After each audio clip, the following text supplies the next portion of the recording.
You understood everything perfectly. Love you, huh? Okay.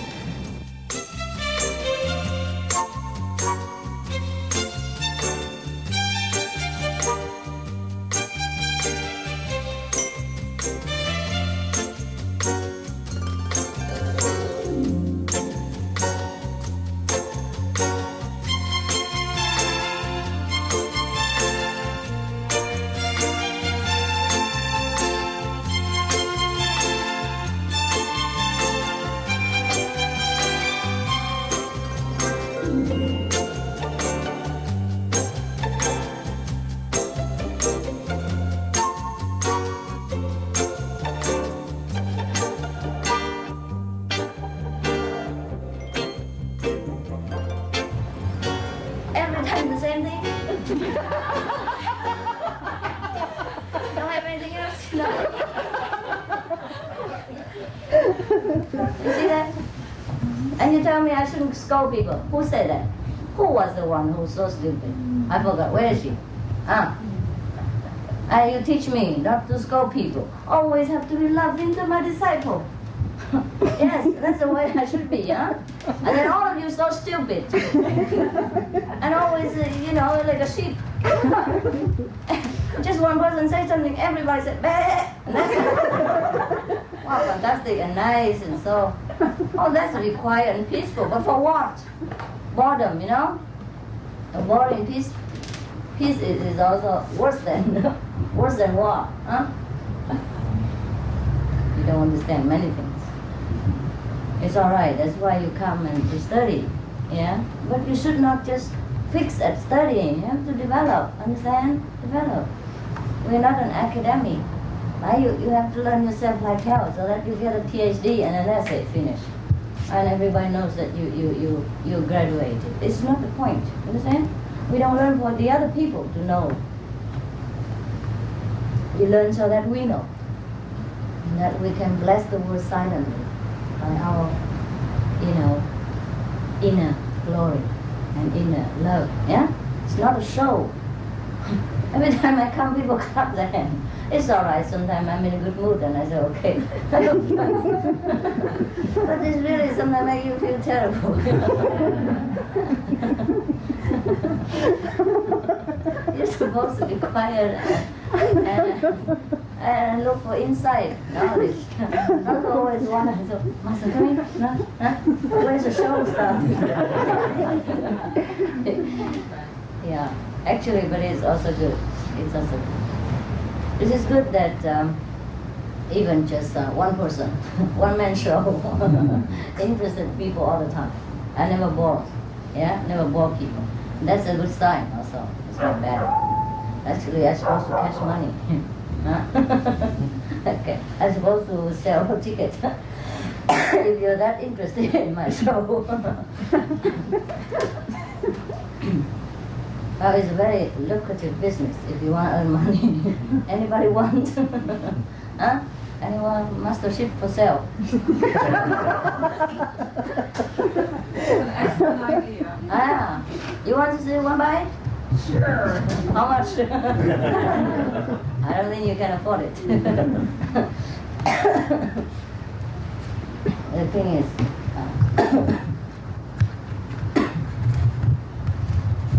just like every other science, and study, you have to develop yourself. Huh? That's why the Buddha said, rely on yourself and no one else. Of course, he said to see the Buddha is very rare and a greatest blessing that there's 100,000 aeons you won't have one. You know what I mean? Not once in a lifetime, but once in many lifetimes you would see a Buddha. Probably the Buddha is in front of you, but you don't see. That's the difference. You know what I mean? Many people see, but they don't stare. They don't see anything. They probably look, but they don't see. They hear, but they don't listen. They don't understand. And Jesus also said that no one comes to the Father except through me, right? Yes. But nevertheless, he didn't say that you saw me, and then you go home and sleep, and then surely you go to heaven. No, right? He tell you self-cultivation, right?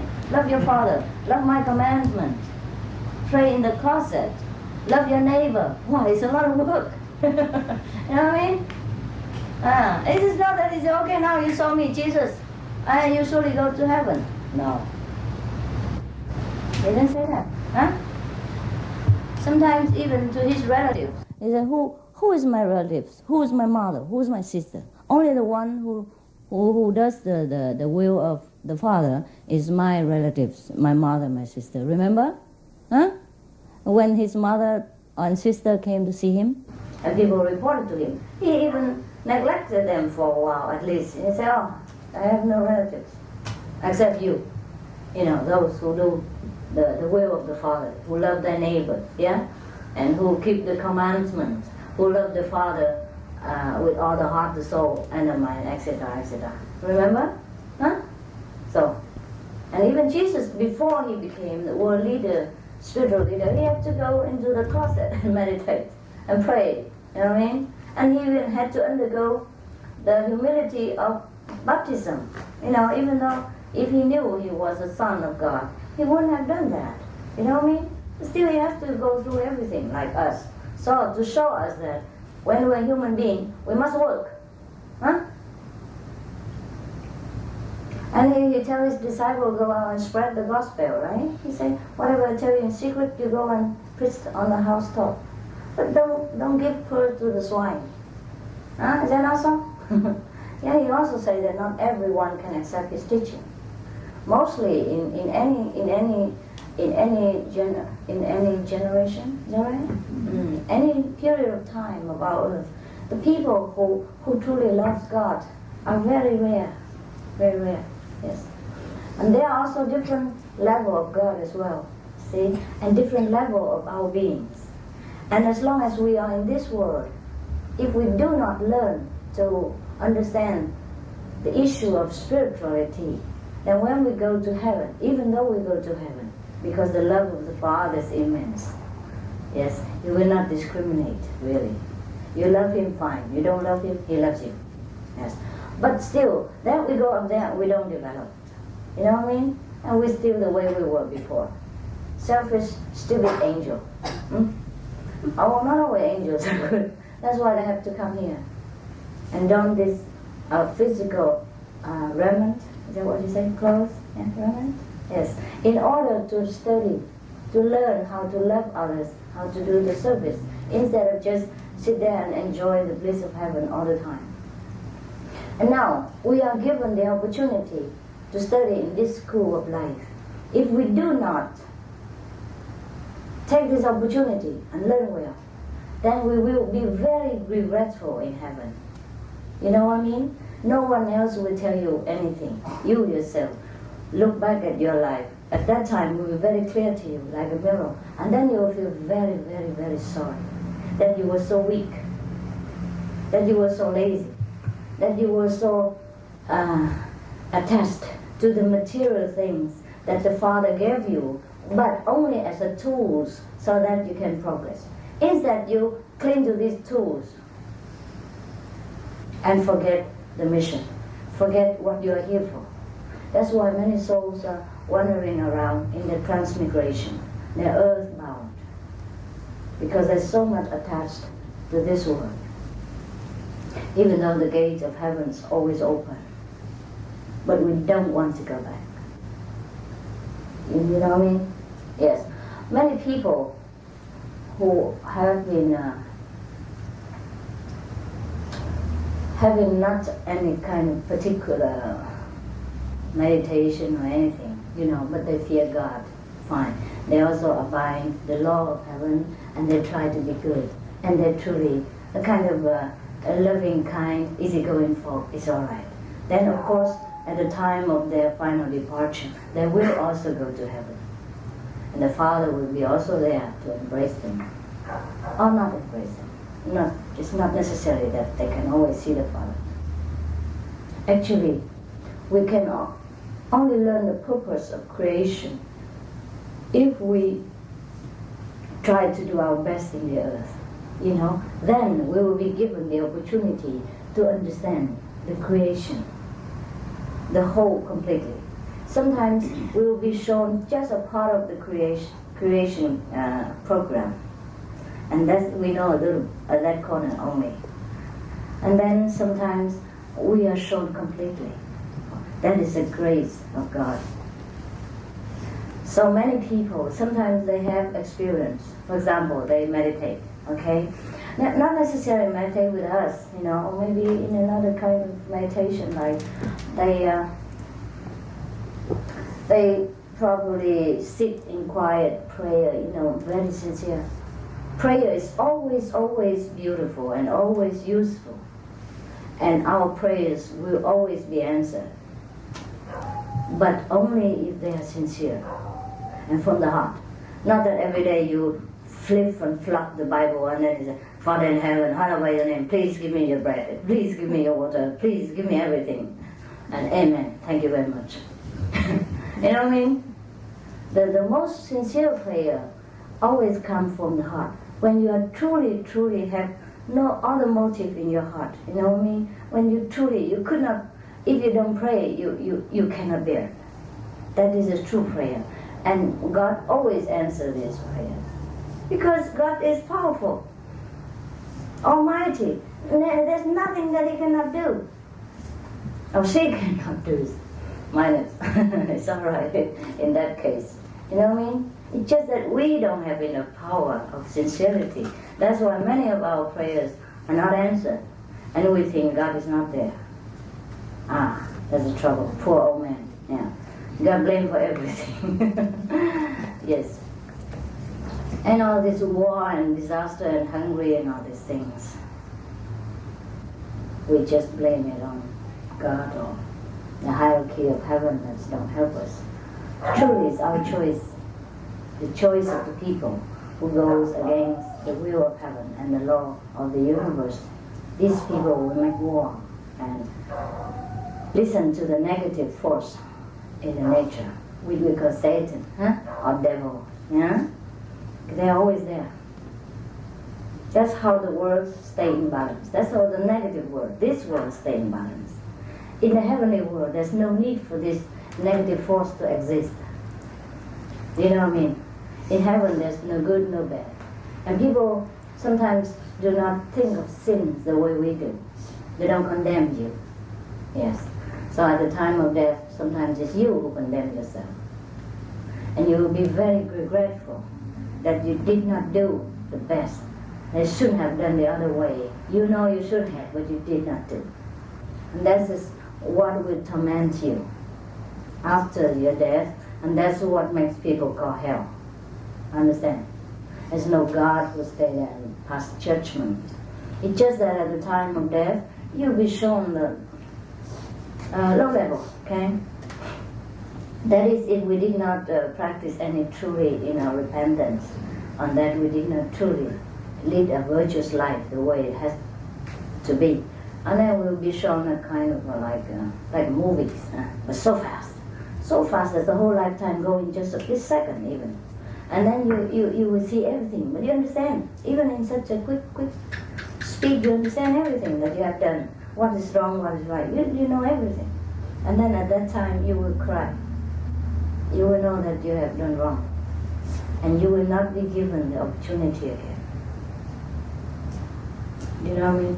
A very, very long time. Because there's so many are waiting to come to be human beings. So you are a long way on the waiting list. Because you already been given the opportunity. That is what the so-called eternal hell or eternal, you know what I mean, condemnation. But of course, nothing is really eternal, Nothing is really eternal. It's just that for an unhappy situation or feeling, it seems a long time, And when we're happy, it seems so fast, the time goes so fast. Is that not so? Okay. So because our sins are not eternally committed, so our grief will not be eternally carried out. It's just that we feel sorrow, and we feel so regretful that we had been given the opportunity to do good, to improve our knowledge about the creation, about our Father, or how everything functions, and how we should learn to love one another. And we did not take that opportunity. And that's the problem. And that will make us feel very, very, very sorrow. And I wish that it don't happen to you. I'm sure it will not, because you have been diligent in your search for the truth, for your own original abode, and for God, yes. And of course, in this situation, sometimes our mind is weak, the body is also weak. Sometimes we want to meditate a long time, but the body is so weak, the flesh so weak, and the will also weakened with the flesh. Therefore, we have to study again and again, make a firm, I'll say, start again. Okay, today I feel I don't meditate very well. Tomorrow, yes, next day I make more effort. Yeah, always try to strive for better will, so that we can progress in spirit and we become a stronger and wiser person in heaven. It's not that everybody is the same in heaven, even though God is just and I'll say fair. Yeah, He loves all His children, or her children, the same way. But nevertheless, because we do not strive, ourselves. Therefore, we just there. Just like children in the school, some are intelligent, some are diligent, some just went out and playful with girls or do other things, and drug and things like that, according to circumstances. And when they were too weak to resist, yes, and too rebellious to listen to the parents, then they harm themselves and cause a lot of trouble for themselves. Of course, the parents will be affected and be miserable, but the most suffering person is themselves. Yeah. Similarly, when we come down to this world, we are given all the tools, the equipment, and the circumstances in which we can thrive.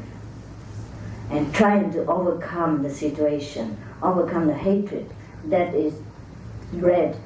That's the British, bred by the circumstances. That's just produced by the circumstances. Yes, we are put into sometimes in unfavorable condition. To see how we can love thy enemies, but we often fail. We often fail to love the enemy, our enemies.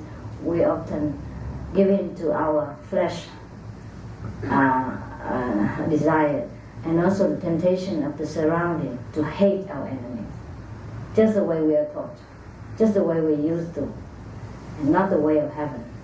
So sometimes we will fail. Sometimes we succeed, sometimes we fail. And the more successful we are, of course, the higher our position in the hierarchy of universe. And we will be given more opportunities in the system, in the heavenly system, to do better work, more interesting work, and more universal work, that we can develop immense talents that we never know we have, even in the wildest imagination. We will be given leading roles, in the heaven, right? Teaching a lot of heavenly beings and things like that. Or when we go to this earth, we become like master, teacher of spirituality, or some special position, leading mankind into the kingdom of God. Otherwise, we don't have this opportunity. If we slack in this world, in the only time we are in school,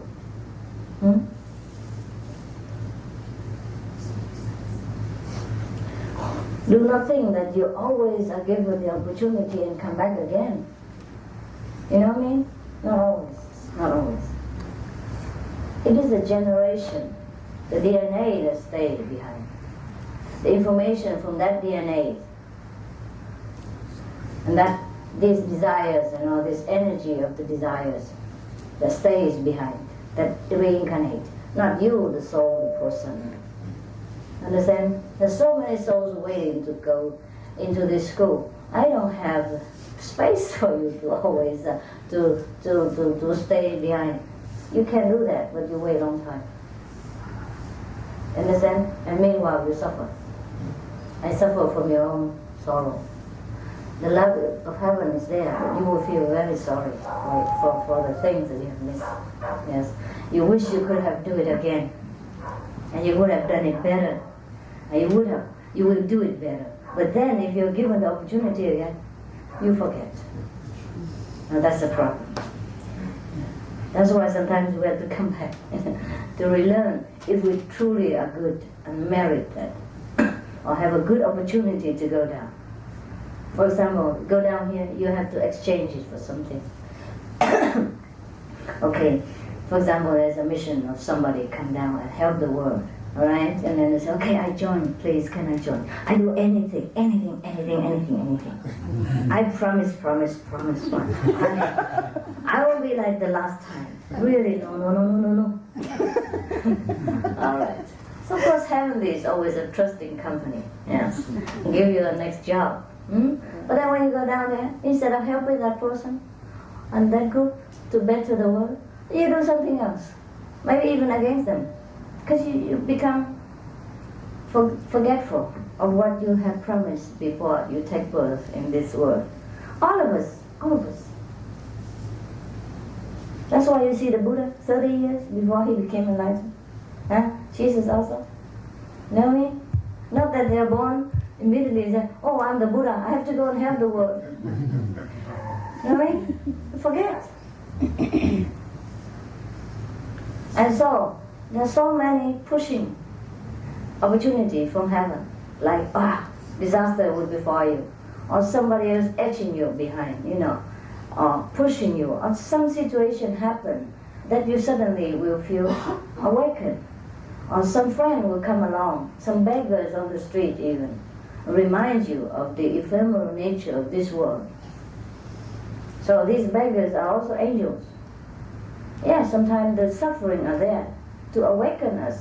Some people come do some great mission. Some people come do small mission in order to earn the merit of being a human, so that they can be in the school and earn the merit so that they can advance in heaven and have another opportunity perhaps to advance again.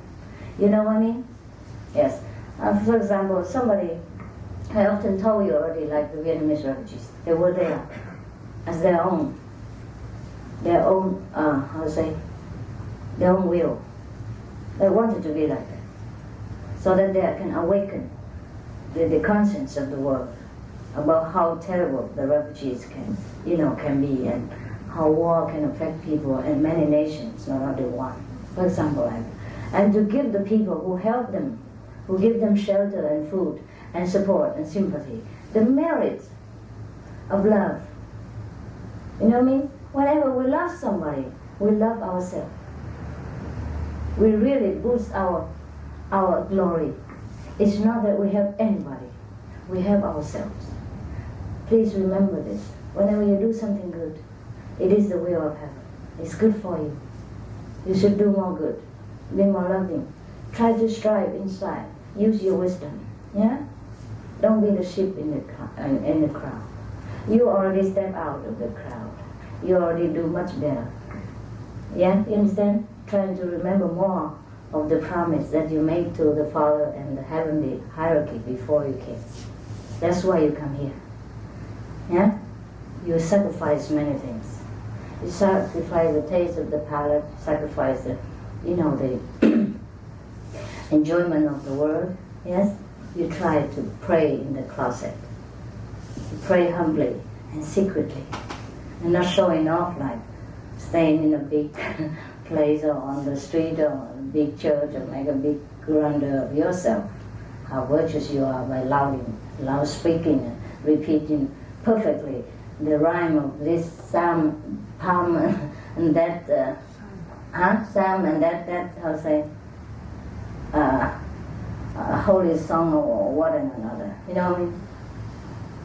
And you know how to do it perfectly, the ritual of the temple and of the church or whatever it is. So So therefore your merit, of course, will be manifold. It's not that all the people are the same. And try also to make use now of your memory, of the things that you remember during the meditation. And consciously also you will remember many things. That's why you change. It's not because I work magic on you. It is you who work magic on yourself. Because you will remember through meditation and through contemplation and the wisdom from the light and the sound what you are and what you're supposed to do to advance yourself. You know what I mean? Because you contact with the Supreme Wisdom again, and then you remember what is your mission and what you're supposed to do. That's why you change. That's why you change always for the better. Because you remember the heavenly being that you are. That's why you change. You become better and better. You become more angel, more heavenly-like. That's all your work. Alright? Of course the Master and the heavenly being always stand by and help us.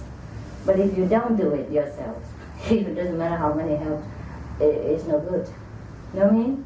We have to do it ourselves first, and then the heavenly beings will help us. The Master Power always help us.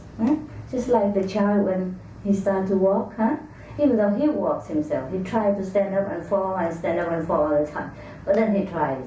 And then the parents stand by, clap their hand, supporting, and teach him. Yeah? But he himself must walk, alright? The parents cannot walk for him. Even though the love of the parents is immense. And the parents can walk, and that's very strong, but the child must try. You see? That's why. That's why don't ask me again why God is so perfect and why don't God make us perfect? Because that's no fun. Huh? No fun when the child is born and walk right away. Huh? Okay? And no fun for a child of a professor to be born a professor. You know what I mean? He has to learn, even though his father is a professor, he must learn the way his father learned. And that knowledge will be his. You know what I mean? Not inherited, not second-hand, but his, well-earned. Then you feel proud. You know what I mean? Most of the money you earn yourself, you will know how to spend and you cherish it. Yeah? But most of the spoiled princess-like, people who are born with a silver spoon or golden spoon, they don't know how to deal with, the true life, really. They sometimes are so spoiled that they even damage the property of their ancestor and burn it, waste it.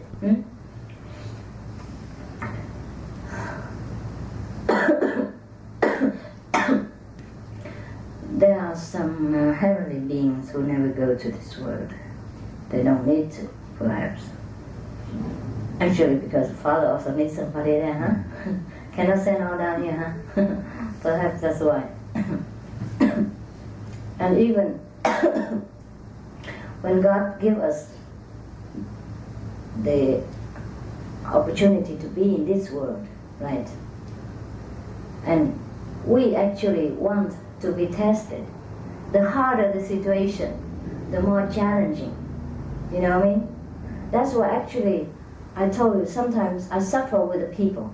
But on the other hand, with the wisdom I do not see suffering. Sometimes you ask me, like I'm speaking in paradox, remember?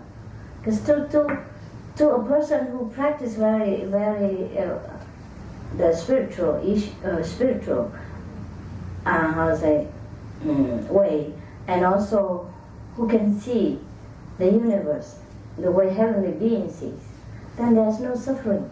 You know what I mean? There's only tests and trials, so that the soul, the individual soul, will progress. The harder the test, the better. You graduate more in more glory. Those Olympic and all that, wow, they try very hard, and they go through a lot of training, which we ordinary people just give up in 2 days. You know what I mean? It's not that they became star overnight. Wow, you know how they train, don't you? Huh? Sometimes they have to wake up in the wee hour of the mornings and go through ice and all this while we are sleeping and we're having lazy life. But then we don't become stars. You see? We don't become Olympic stars. Even movie stars. They train very hard. I mean, those who were really exceptional. For example, there is a movie in Hong Kong from Jackie Chan. You know Jackie Chan? Yeah. The boxing director and also star of Hong Kong? Yes. Okay, there is a movie about his life. When he was young, he was given away by his parents. His mother perhaps cannot take care too much, you know, because of poor family or something. So he was given away to the teacher. And when you were given away in that situation, your mother don't complain. You die or you live with the teacher. Knowing the teacher can do anything to you. Legally, he's not, be responsible for anything that happens to the students. They train very hard. Oh my God. He even bend their body into V shape, T shape. In a small age, it's easier to train the children. And they have to bend and they have to jump and they have to go through a lot of hard training. That's why when you see his movie now, it's real. He really jumped, he really bent, he really kick around, he really, practice. He really works his art. He never used, what do you say? Well, a stuntman. Yeah, he never used stuntman. He always do all this dangerous, dangerous role, dangerous, scene, huh? Right, dangerous scene himself. That's why people like him so much, because he's very genuine, He was born poor. He's not that poor, but then he stayed together with those poor children in his teacher's protection and teaching. And then they grow up together, and all of them became, accomplished movie stars themselves. But they went through, oh my God, training. I saw the children, and you shed tears, and you see them, how they are treated. It's not that the teacher did not love them, it's just the way it has to be. And they grow up, become accomplished stars of Hong Kong, and even international-wise. That is because due to the teacher had treated them so hard and trained them so rigorously, even adults cannot bear it. And sometimes they have to go through hunger and thirst, because the teacher punished them. Children, sometimes they're mischievous, they go out and they forget to come home or something like that. And the teacher punished them, let them go hungry one day, thing like that. And they go and steal some food next door and then get bitten, bleeding, thing like that. This movie is very touching. Not because of the life of the children only, but the relationship between the teacher and the student is very, very nice. I don't know if you have seen these movies. You could have. You can rent it from the video rental, huh? I don't know if it's in America very popular. I watch it in Hong Kong. It's all in Chinese. But you could have people translate it to you. Some movies are not only movies, they're really educational in nature. I watch movies occasionally. I don't watch it every day. I don't watch the news and all that. But sometimes I do. But it's rarely. I just don't remember.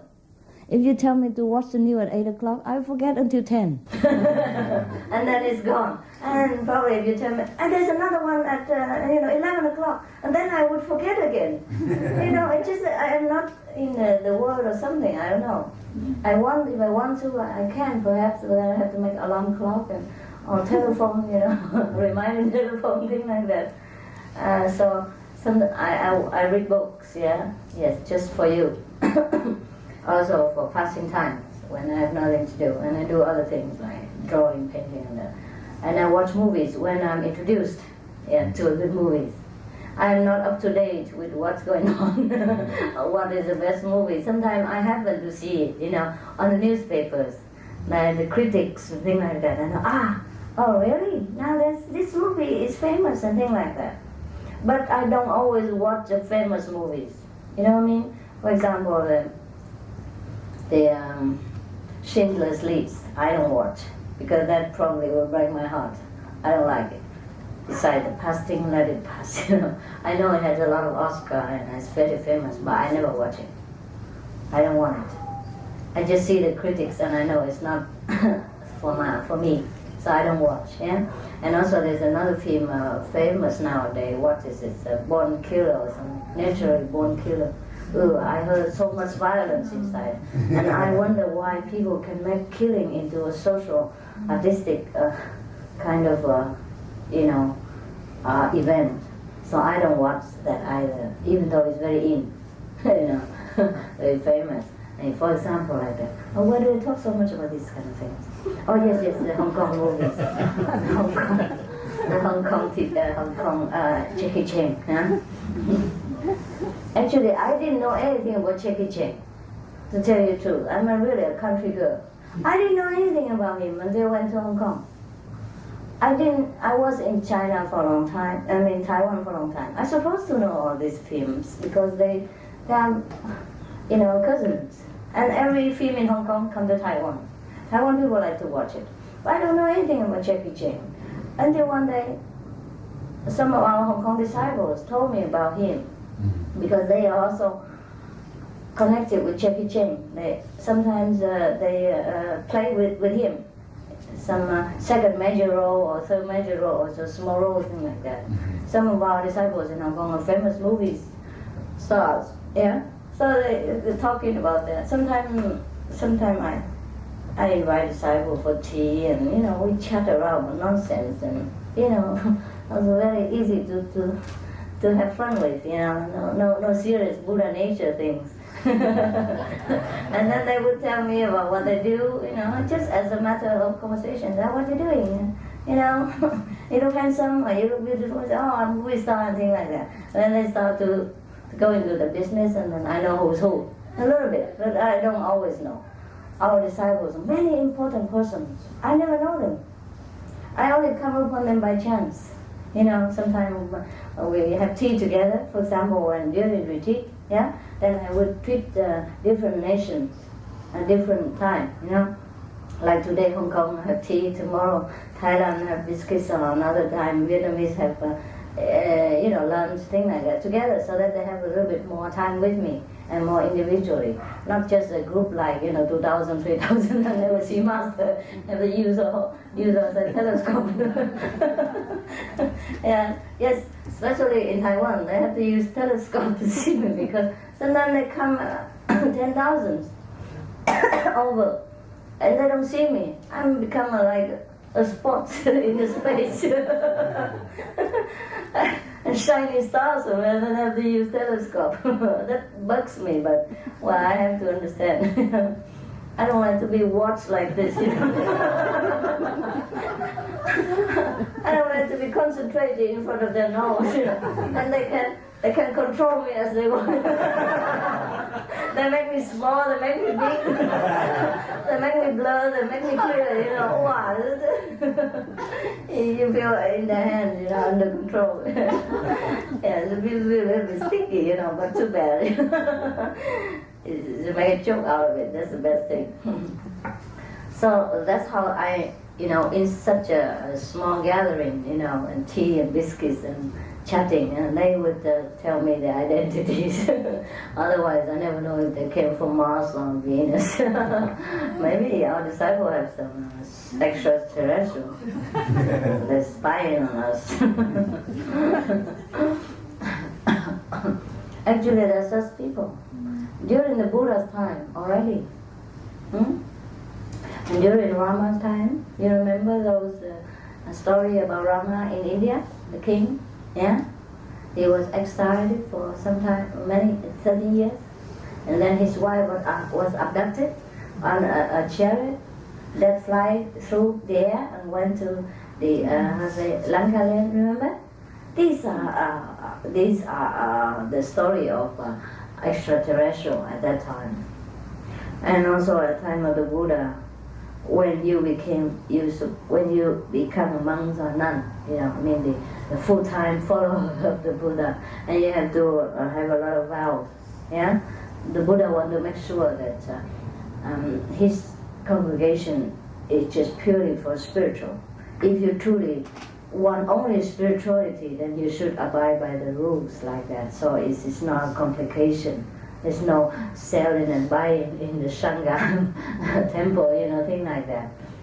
And if you still want to have a responsibility with the world, then you should stay a lay person.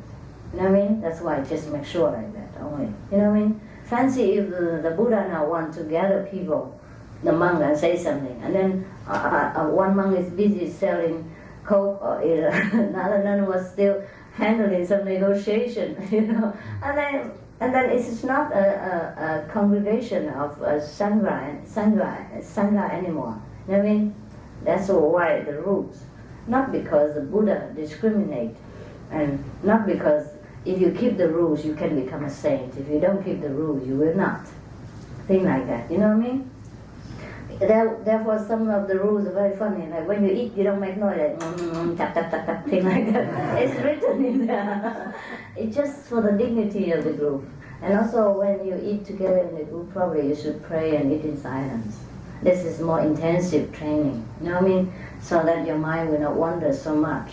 But when you're a lay person, then you have to control yourself, and this doesn't bother people. When you eat and make noise in your own bathroom, or your own dining room, you know what I mean? But when you're in the whole Sangha, and when the king invited you, together with the master, Buddha, and then you make a lot of noise like that, you know what I mean? The whole 200 monks are making a lot of noise, and what do you think? You know what I mean? Thing like that.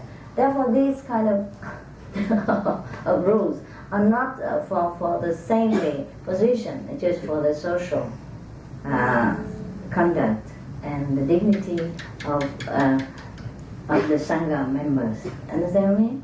Besides, the Buddha was a prince, and he was taught a lot of rules when he was in the palace. This he carried with him into the into the sainthood, and then he of course tried to teach his disciples to be more noble, because his disciples came from all different directions, and their behavior and manner are bound to be different. Understand? So he tried to, of course, to bring his children, closer children, into nobility. This is good, yeah? But that doesn't mean these rules make you become a saint, huh? Kabish? Many people misunderstand and make a big deal of monkhood. Of course, this is a big deal too. Not because of the rules, but because they dedicate their life for the spiritual welfare of humanity. And they forsake all the pleasures of the world just because they want only spirituality. So in that notion, the monks are good. If they have this notion, and if they keep to this notion, they are good. You know what I mean? They're worthy of our veneration, but only in that respect. But that's also their business. They want it that way. Huh? Otherwise, you can also do it. You do it in your way. You're the householder, but then you have a lot of friends and your social contacts, and then you also spread the Dharma, the good news in your own way. So it's the same thing. But the monks are more valuable. For example, now I need somebody sent to Venus for initiation, verbally. Then you are busy. You're busy. Huh? You're a director of War Theater, and she's a secretary of the President of the United States, for example. I can't just take her right away, So the monks are those who are always available for any call, for any job that the master wants to be done for mankind. So in that case, in this respect, we respect the monks and the nuns. Okay? Doesn't mean they are better than us, or maybe they're higher position. Not necessarily so. Huh? Of course, but many of our monks are very highly developed. Not because I say so, but because the people know so. That's why they respect them. For example, when I send somebody to China or something, then some people who are not initiated would have been seeing them in vision before. Say, Master come, for example. They would saw me coming to them not initiated people, maybe convenient method, or just try 1 hour meditation or try it out, something like that. And then they just see the master come and say, tomorrow I will send a high monk to you, or a highly noble soul named such and such to you. That's why then when that monk comes, they already know. And that's why they pay so much respect to him. But of course the poor monk don't know. And better that he doesn't know. But they always big mouth, they tell him. And then sometimes he get, ego inflation. Huh? And then inflated, yeah, he get his ego inflated. And then I have the problem. I have to deflate. And then if you happen to be nearby, you say, oh, master, he's a highly developed monk. You told me in your vision, and now you scold him like that. You have no love. You know what I mean? The deflating ego business could be very rough and painful for the onlooker and for the monk himself, because he was informed that he's a highly developed soul, and now master scold him like a small potato like this. Of course, this is not very, very nice, yeah? But nevertheless, I have to do my job, and I hope all of you forgive me anytime. Forgiving is always good for you. Okay? Whether I'm good or bad, forgiveness is good for you. And anything you love, anything from love, from forgiveness is always good for you. So do it, all right? Forgive the poor master. Maybe lowly developed being. Well, we talked so much about that. What was it before? I'm always carry on, Just to give you a lot of examples, living examples, so that you do not hear that I talk only like a Bible, or book, written page 1, page 2, and and this is more driving home when I give example. Is that awesome? But then I get carried on and I forgot what's the main point. What was it? What was the topic before? Huh? Where were we, huh? What was it? What did we say before this? We're talking about Jackie Chan. Jackie Chan. Well, that's a long way. That's an ancient story. What was it after that? You probably like movies more than my story. You remember Jackie Chan? Huh? Nuns and monks. Nuns and monks and rules. And what else? Eating.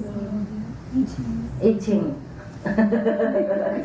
One remember food, one remember food. What was it then? Something like extraterrestrial. Oh, extraterrestrials? Extraterrestrial, you're talking about. Okay. Yeah, that's it. Thanks a lot. Why I talk about extraterrestrial? Yeah, because I talk about Buddha's time and Rama's time, right? At that time, there were already extraterrestrials. Some are good, some bad. The bad one abducted his wife, etc. And now, in the Buddha's time, there are also extraterrestrial. Yeah. And so, in some of the Buddha story books, you will read that such and such saying many chariots from heaven come down and visit him, and many people can see. When many people can see together, this is not a vision anymore, but it is a kind of a reality happening. So let's say that I cannot prove it. Okay, then we forget it. But there is something in the precepts, like when I became a nun. I know some of the precepts in the nuns and monks. If you're not nuns and monks, you're not supposed to know. There are about 200 to 500 of them. And you're supposed to learn by heart how to walk and how to sit, and just like a model. Nowadays, when you become a model, you have to, in movie star, you have to learn how to sit and how to talk. It's not that the way you talk is, you walk is enough. You have to learn properly. So similarly, when you became a nun, well, I became a nun once. Well, probably still are. Don't look like it, but never mind. It doesn't matter anymore. It was just I had to be in that period of time to fit in properly with the pattern of history. That's my job. The pattern of the job that I have to do. Probably I have to go through that. Okay, so now because of that, I know some of the rules of the monks and nuns.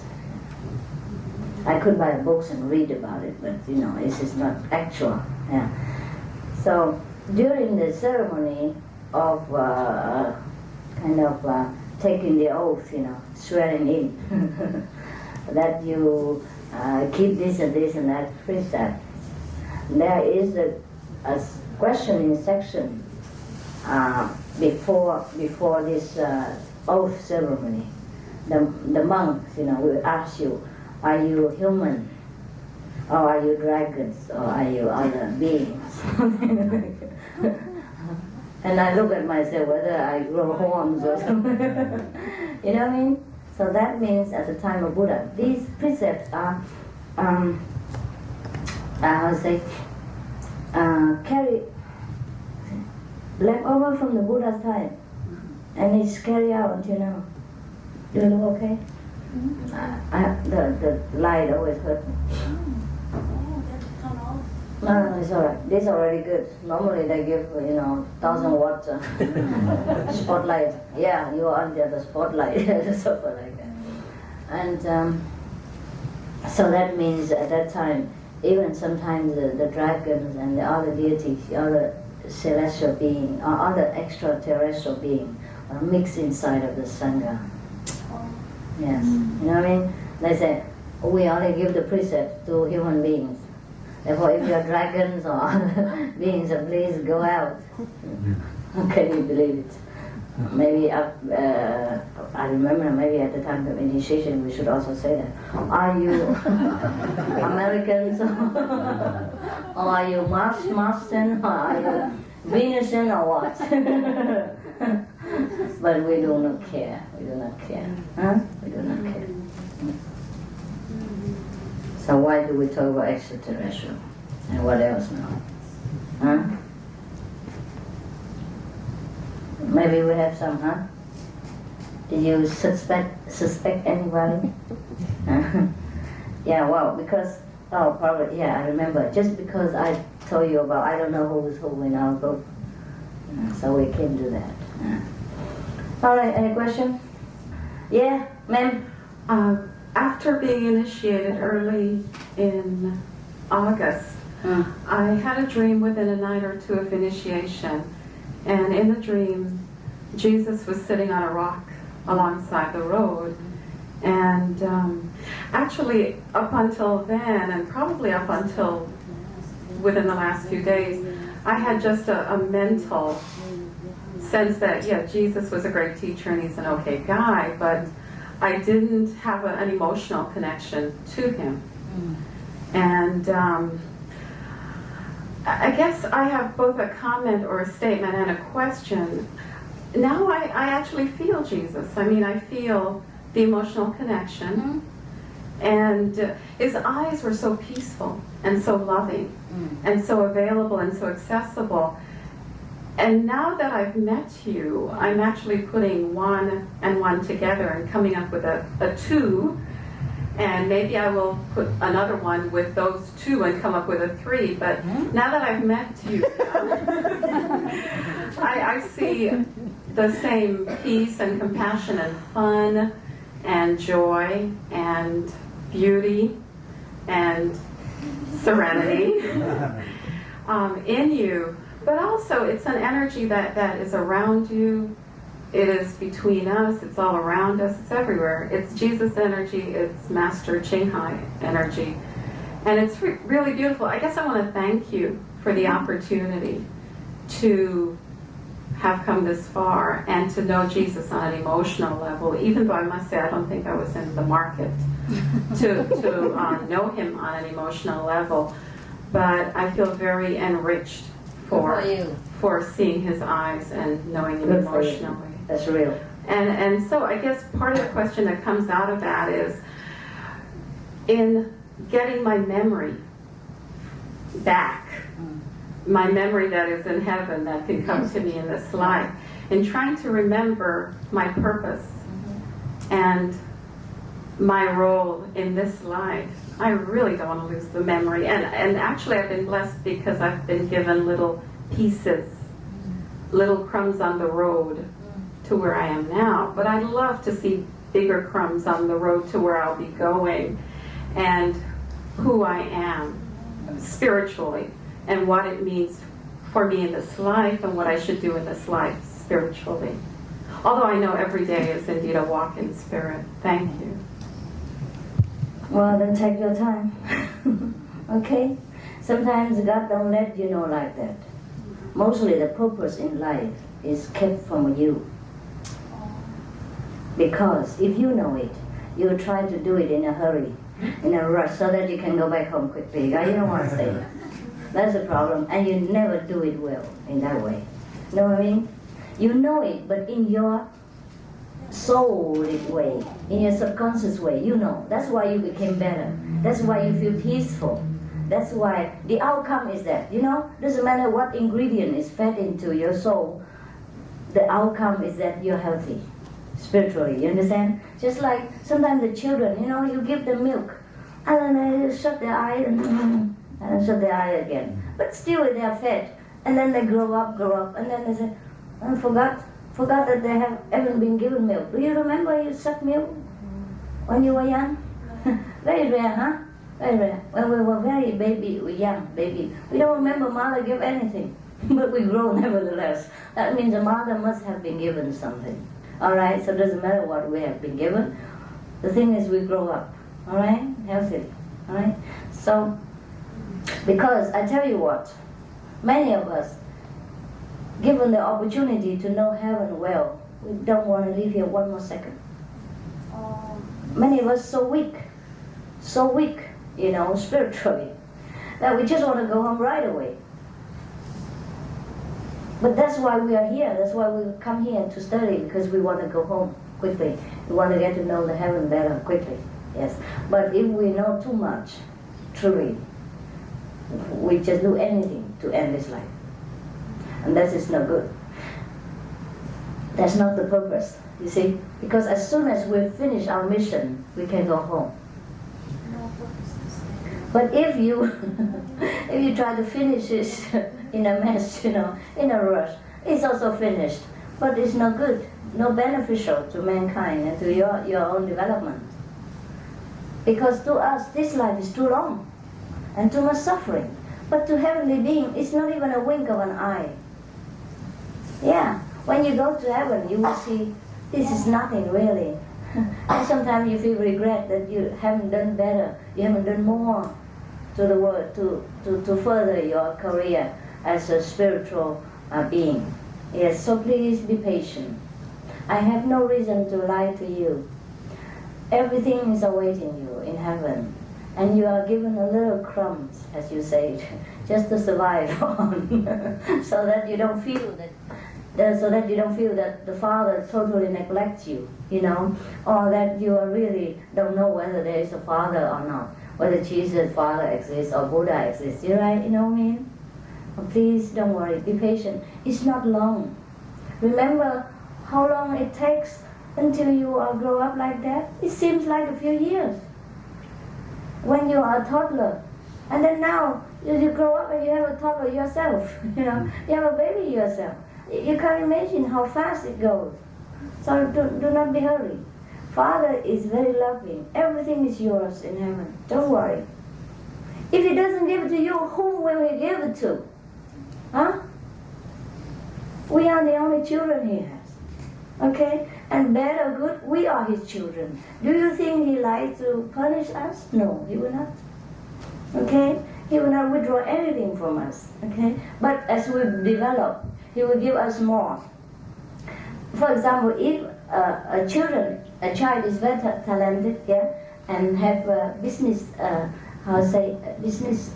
ability, then the father entrusts more property to that son, become like a big manager in the company or something like that.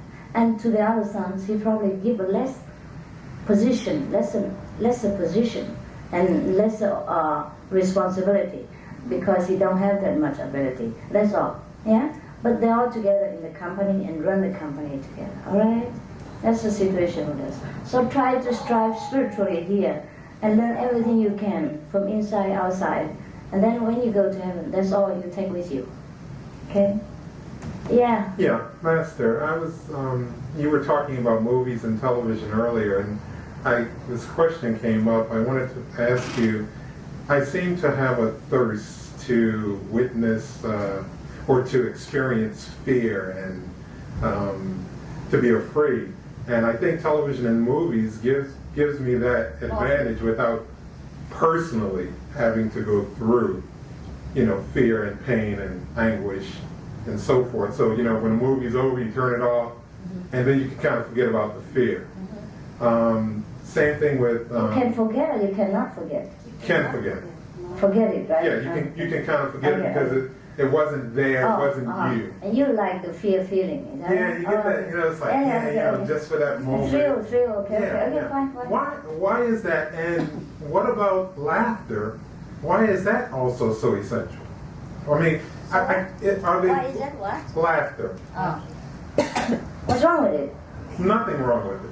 I'm just wondering about the two things, if they play similar roles in life. Is the experiencing fear like a necessity? Is experiencing laughter a necessity? Also necessary? Yeah, they have a lot of comedy going on. Yeah. Good for you. Why not?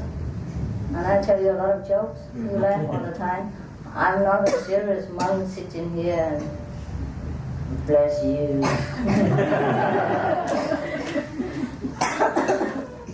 It's okay. It's good for people when they like it. Yes. But it's not good for children sometimes. That's all.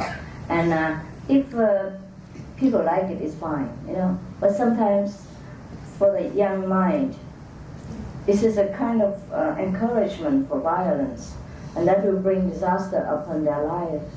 When they see too much of the violence as a joke in the movies, as a very easy thing, and then later they try to practice it. You are what you learn, and you are what you are with in the society, That's why these films should be, I think, more restricted. But it's difficult because nowadays children have money, they can rent it, and they can go to their parents' apartment, and when parents are gone, they can operate any machine. I couldn't do it, but they can, all the kids can. On many machines I cannot. Sometimes I don't know how to put the videotape in the video recorder, but they know, all the kids know. Wow, just like nothing. I feel ashamed, feel backward. Laughter should be more, yes. But sometimes the joke is not so decent. So also everything should have a refined taste. Would be better. Huh? Besides about apprehension fear, there are many games, many sports for these people. It's all right. For me, it's all right. If people want to live dangerously, then they should risk their life only. You know me? And not to risk other people's lives and using guns and that for very random purposes. That's what I'm not very supportive of. It's against nature that you kill, purposely. It's also no good for you. Even though it's maybe good for the person who is killed. But nevertheless, you will, as you practice, you will learn to see differently on the issues of sins and virtues. We are here to learn, and we make a lot of mistakes. It is allowed. But if we make too much mistakes, and at a lower scale, of course our soul will receive the lesson he learned, and he cannot develop very further. So that's all there is. And probably these souls have to stay there and wait in a waiting list for long aeons in order to come back and relearn, rebuild their future in a different basis, with a different basis. All right? Yeah. And one other thing, when we do reach heaven, all of us, and we're all still going to be at different levels, even though we're all in heaven. Yes. Is there still opportunity, as it is on earth, to still even further advance even more at that point? In heaven? Like you do here on earth. To the initiates you have. Yeah, in heaven also you have. But to the initiates, they're already in a continuous school. Suppose you leave the earth before you reach the highest level, the 5th level or the 7th level, then you continue to study there, without having to go through errands and trials and all that. Yes. And other people in heaven, they will have to volunteer to do some things also if they want to advance. Or they can just hang around like that and do nothing and live in boring peace and, not developed. All right? It's free will to each and every one. So we have chosen to be what we are and what we will be. Yeah.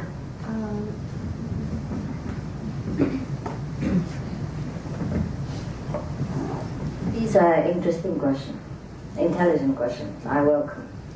Please.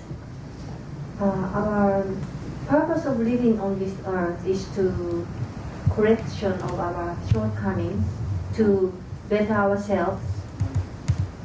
The situation can arise, and then try to live life closer to the Creator's love. It's all right. And What next? then, what is the purpose of meditating? Is it because so we can become better person faster, or that we get to know what is the purpose of my life here? And I'm not very clear about that. Okay. I think she can answer you. Give her the answer. I talked for 3 days and she's still there. Just say what you understand. It's all right. Yeah, for me, the purpose is that I get closer to understanding something about who I am, where I've come from, and what that energy is about, what that energy feels like. And as you do it, you get more and more invited into it. I mean, you get you get into a peaceful, blissful, understanding kind of state, and then you kind of when you experience that, then you bring that back into your day-to-day life, and so then you are able to deal with each situation in a different way. Is that indicated enough to you? Anybody else? Idea? Huh? Behind there.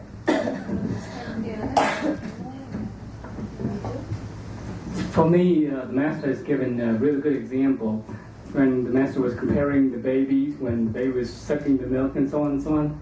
Every time I do meditation, I always think that I connect with the Lord up there, and I'm just sucking the milk. When I do 2.5 hours every day, 2.5 hours bottle of the milk every day I do, so that I eventually get grown up just like the Master has compared. And that's all I do. I don't question it, because I just think that the Lord just given me 2.5 hours bottles of milk every day, and I just have to drink it. That's all there is to it. And eventually I'll know when I'm grown up, just like the baby. That's my version of understanding of meditation is. Right. She did not listen to what I have said all the time. So, okay, I might repeat again a little bit clearly. For you only. For others, it's already clear. Yes. Something like, what is the purpose of meditation, right? You will know that as long as you meditate. You will know. Okay? So now, but before that, you are eager to know. So probably I try to give you a little bit of explanation. All right? If you say a purpose of life is getting to know the Father and be more like the Father, then you have to meditate. That is your answer to your question. Same. The answer lay in your question. See? Because if you don't meditate, if you don't quiet yourself, you cannot clearly perceive, the message of who you are. I mean, subconsciously even. The mind no need to know it. But it knows a little bit through some visions. You see what I mean? The visions is only the leftover of what the soul perceives as an entity of wisdom. You know what I mean? A vision is only like a byproduct. Yeah?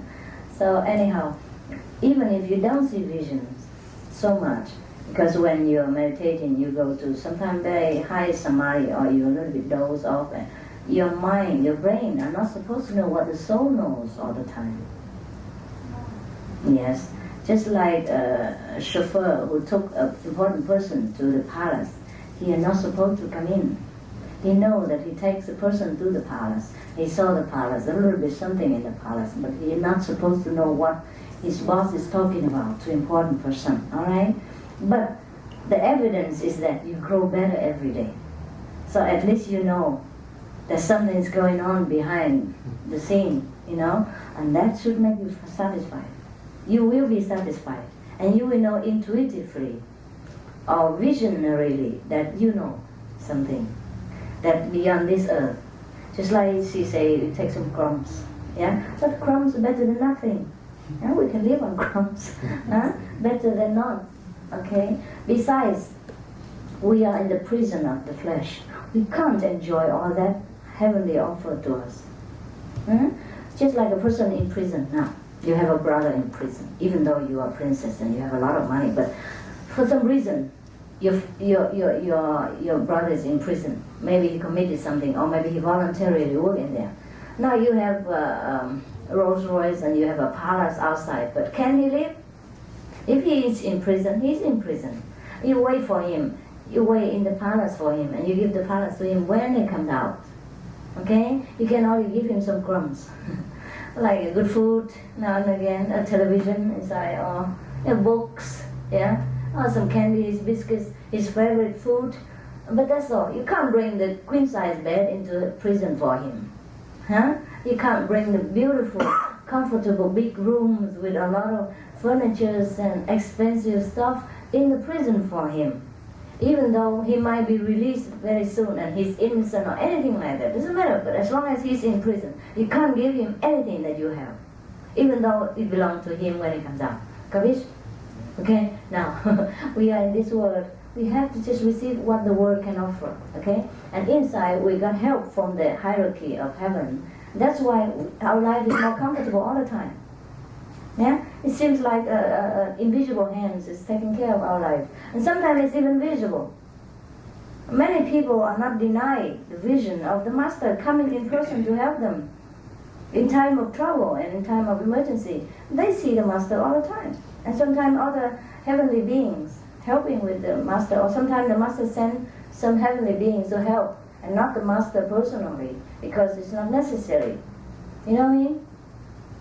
So, it doesn't matter whether your brain truly knows it or not know it. It doesn't matter, because we work in the soul system. Brain is only a computer. What does a computer know about the owner? All right? The computer not only can receive what you tap in it and give out what it is, right? But everything else you know, you do, computer don't have to know and cannot know. And you embrace your husband, you love your children, you go to the movie, you go to the swimming pool. What's that have to do with the computer? The computer don't have to know your enjoyment. The computer cannot know your enjoyment. Yeah? The brain is only a computer, no emotion, no feeling. You know what I mean? The feeling is another center, another thing. That's a celestial thing. So do not expect that you know everything with the brain. All right? But you know it intuitively. Yes, okay. Any more? It takes time to know. See? It takes time. Talking to you. It takes time to know. You only initiated yesterday. When I was meditating, For 12 hours. I started thinking about you somehow. Yes. And then I said, I have to know this. Yes. I All have right. to know this. You Then will they know. left the message. Oh no, I thought you left already. That's fine. Okay. Yes, I feel that you wanted to see me once again, so I cannot resist this, and I have to come here, even though against my will. I always do things against my will. Probably I also don't remember my mission. I do it slowly, I take it easy, and I do it lazily. If I do know it, I do it quick. If I know it, I do it quickly, and then I go home. Yes. The Master also don't let you know, okay? You know, but you don't know. You know, but not with the calculating mind. So you do things more spontaneously. It's better so. It's better so, you know. Otherwise, sometimes you cannot bear the sorrow and the happiness of this world. If we know it in advance, we'll sink. You know? We don't want to go there. It's very difficult for us to know that in 2 years' time we will have very bad accidents and fractures and hospitalized for 2 months, things like that. Then you will live the drama every day of your life until 2 years later. You know what I mean? Just like a person who is going to be executed, and if they tell them 2 months in advance, you know, do you think it's not a hell for him in 2 months' time? You know what I mean? Like every day he's executed. You know what I mean? Just like you're going to have a shot from a doctor. I still don't like it. It shocked me last week. And before that, I said, oh, please be gentle with me. And I suffer before the needle come in, I suffer. You know, but when it comes in, okay, I check a little bit and that's gone. You know, of course it hurt afterward. I could not walk. I couldn't walk, you know, very easily. But still, you know, the moment it's come in, you already know that's it. It's done. You know, it's better than the moment before when she prepared. And she deliberately make it so slow. I think my imagination. It's like slow motion picture. You know? Oh, she peeled the plastic. She looked at the needle. She tried. She spit it out. And she don't like it. And she do it again in front of my eyes. And this few seconds seems eternity to me. I don't like needles because since childhood my father always forced it on me and I don't like it. If I can run, I run. So that's the problem. You know what I mean? When we know the trials and tribulation we have to undergo in the future, or even happiness, we'll be too eager and we can never live every day normally. We will be missing every day out of the present time. We'll be living in the future. You know what I mean? Hey. So that's no good, huh? And some people like to even live in the past. Yeah. But they're okay, it's their choice. I think I have enough to do with present time. Now is important. Take care of everything you do right now, and the future will be all right. Huh? Do it correctly, and the future will be all right. The future depends on the present. Okay? And the past, don't worry about the past. The past might not be yours, might be somebody else's DNA. I have a question about the meditation technique that we learned the other day. Yeah. And my experience just the last 2 days has been that it's very exhausting, the first part. Maybe because I've been meditating another way for some time, and it's like that the use of the mantras, all of those mantras, It's come together. you know, it's like so exhausting to Mix up. Okay, take it easy. All right? Yeah. Say it when you remember. Yeah? You can't remember right away. Okay? Yeah. It's a habit that you have to change. That's why I said to many people, if you do some other things before, you have to come back to the 0 point and then start it. It's all right. Don't worry. What seems to happen is that there's light, and then you're present there, and it's like I get lost in that rather than in the, you know, and then I kind of. What else do you want? Okay. You exhaust yourself. The vision's there, master's there, and what else do you want? To repeat all those mantras. When the master comes, you don't even need to repeat the mantra. That's Just a bit. That's what I want to know. Thank you. You repeat when you remember, okay? You repeat only to see whether you see the right vision or you see a hallucination. Okay? That's all there is, all right? And you repeat because it will calm your mind and it brings you to the vision of the one-pointedness. Okay? When you were there, don't struggle too hard. You remember, repeat even 5 minutes, one word's all right. Repeating is only to keep you in the right direction, you know? Just like the meter, say the mileage meter, yes, to keep you straight on the road, huh? Otherwise you stray, okay? Even you drive the car accidentally, you have to always balance with the steering wheel, no? Otherwise you stray aside and then make accident, huh? That's all there is, okay? It's not that important that you forsake your vision for it. The holy names are the names of the lords of the different regions of our consciousness, of the hierarchy. This just to remind you, stay there. You know what I mean? Don't go to the subdivision and or the lower level of existence. All right? But when you are there, it's okay, just enjoy. Yeah, and repeat it now and again. It's all right. Only when you're not sure or when you remember, then you repeat. But don't sacrifice one-pointedness just to struggle for that. Which mantra? What mantra? There's no mantra really. You know what I mean? Okay. Right. Again, I have another bigger question. Please, it's all right. One of the things that I wanted to ask you about was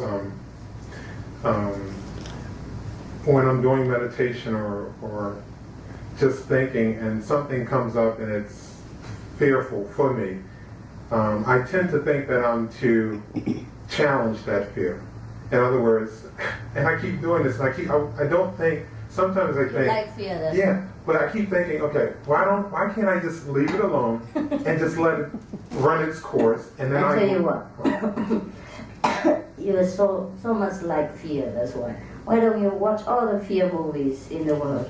1 day, 2 days, 3 days, shut yourself, watch it, and then eat up all the fear, and then finish with it. And don't bring it to your meditation. Yeah. Because I don't teach you to meditate on fear. Right. No, I mean, Okay. and within the meditation, see, like I have a fear of snakes. You like it, that's No, why. no, I don't. You want it. No, I don't. Honestly, I don't. I do not like it. But what happens? Unconsciously, you bring it. Yeah, I may bring it to myself, and that's what I'm wondering. If can I just simply let it be? For example, I don't want to have to say, okay, you know, I'm afraid of this. Let's take snakes, for example. Okay, I'm going to go find a snake and challenge it. You know, just bring it into my presence. Okay, now I meet you. Now I can dismiss you, so to speak. No. If you understand what I'm saying. Okay. Anyhow, just be natural, all right? If the snake come and repeat the 5 names, and it goes on, okay? Don't bother about fear or not fear, okay? If the feeling of fear is there, okay, let it be. You do your job, all right? Because we sometimes cannot have the feeling if we are hanging on to a certain level. Yeah. If we go above that, then it's all right. It's no more fear, okay? And you forget the fear and the not fear even. Okay, so try to go above that. Instead of fighting with the fear, go above it, okay? Just like the road is full of gravels and thorns, and you don't bother to pick one by one like that, you know? Just wear boots, you know, big boots, and then walk on it. Go home quickly, all right? Now that's something we have to go through sometimes in order to go to the tranquil state. That's why you have to meditate a lot to practice this art. Just like me when I go to the sea, you know, sometimes the sea wave is so big, I dare not go across the wave because it hit me. The place to send me back where I belong. But once you go through that waves, you know, in the shore, next to the shore, you go to the tranquil water. It's not so much waves anymore, and then you can do a lot of surfing or boat rolling, things like that. Is fun. But I never go through this test these days. Yeah, I used to do. Perhaps this day I'm weak. It's all right. So just like your spiritual practice, sometimes you're weak because sometimes you're weak bodily and spiritually, or the will is weak at that time. Maybe because you're influenced by something, or by the society, or by the background that you have not been able to overcome. When I was young, I played with the waves and I don't care. And even recently, I was in Miami waiting for a transit flight to Costa Rica. And I was only with another female disciple, female nun, female nun. And then I took her out into the deep water, you know, up to here. And she could not swim. I could not swim very well. I mean, not in the ocean so long straight, but I could swim a little bit. But I took her out there, and because the water calmed there, you know, we went through the wave and go there. I took her inside, no problem. But these days, I dare not cross the wave. I dare not go into the deeper water. I was so weak, perhaps the bodily weak. And then that makes the spirit also, you know, sleepy. Perhaps I want to take a vacation. And so I dare not go cross the water, you know what I mean, the wave. once you cross the wave, the strong waves, inside is calm, you know what I mean? Like that. Spiritually like that. Also, we cross the rough time of the beginning, and then later on we'll be okay. Alright? Anything else? Yeah, here. I might be mixed up on this question. Okay, so okay. just Sorry, gonna bear sorry, along. sorry, sorry. It seems like knowledge, universal knowledge or whatever it is, knowledge is within us. Yeah, we don't look outside or try to read books to find this basic knowledge. I'm thinking about good and bad. Okay, when you Can you please let me be quiet for 1 second or two, okay? Then ask me, okay? Because I'm disturbed by reason, event, 3 person.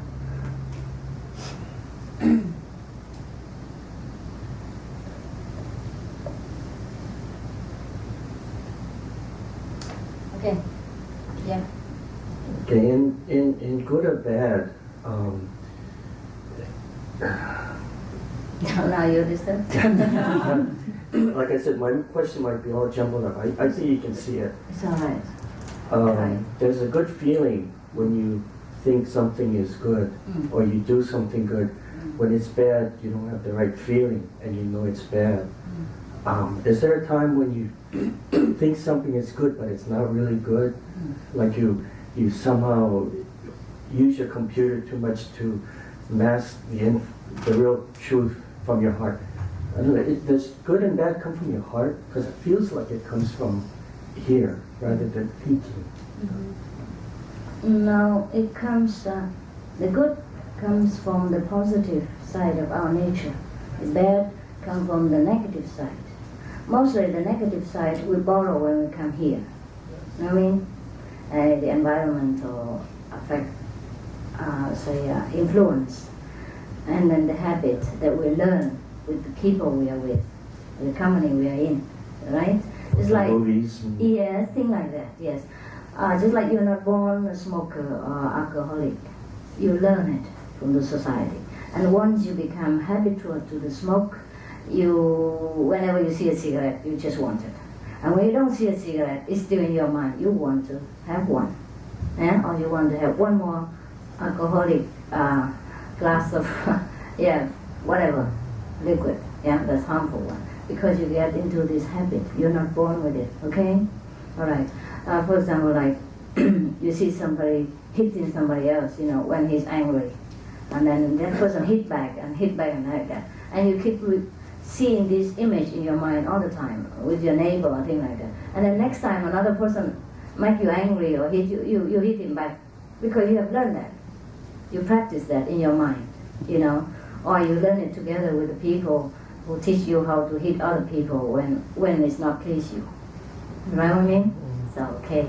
So now, that's why you see the twin people, even the twin, same DNA, same split, supposed to be split personality, same person, same DNA, same construction, same day and same minutes of birth, only 1 second after each other or something, a few seconds after each other, or even a minute or something. It's not much, but still, one person grow up to become a star of a political field or other field, a movie star, and other grow up to become probably a murderer, a killer, or a thief, or a violent person. It is because both were exposed to different environments. You see what I mean? Because learning of this, we can easy to forgive people. Otherwise we think he's very bad. Actually, no one is so bad. He's just born with the tendency to learn. And then he learns things quickly, good as well as bad. And if he learn good, he become good. If he learn bad, he tend to become bad. Unless he have a strong will to resist it. And this is rare. Know what I mean? So the bad things not come from the heart, from the habit. All right? A good thing you are born with. Good things come from your heart because you're born with it. You're born with heavenly quality, endowed with heavenly good. tools to come down. Then come down here, you drop into this school with all kind of things to learn and to react. And if you happen not to be strong enough and you give in, then you drown. Okay? That's why I tell you, heavens, they don't look at sins and virtues the way we do. They're very tolerant, forgiving, loving. But still, you yourself have to check up, and you will probably feel bad yourself. Okay? That's the final day of judgment. All right? Yes.